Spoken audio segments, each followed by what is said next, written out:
Are you still a Muslim yourself? Oh, yes. I'm a Muslim. I believe in the religion of Islam, which believes in brotherhood, complete brotherhood of all people.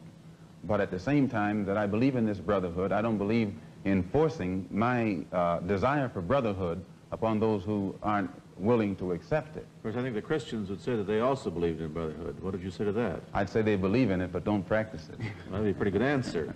Sir, when the muezzin goes up in the minaret twice a day, he cries to the world, there is but one God, and he is Allah. Do you deny that there is a Christian God? The muezzin does this 5 times a day. 5 times, and I only heard him twice. Well, you were fortunate to hear him twice.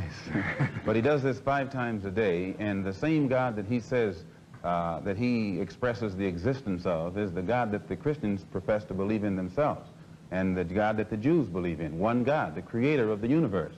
The Muslims believe in the God that created the universe, and I think the Christians do, and the Jews do. Now, as long as all of them are talking about the creator, the Jews may call him Jehovah, and Christians may have another name for him.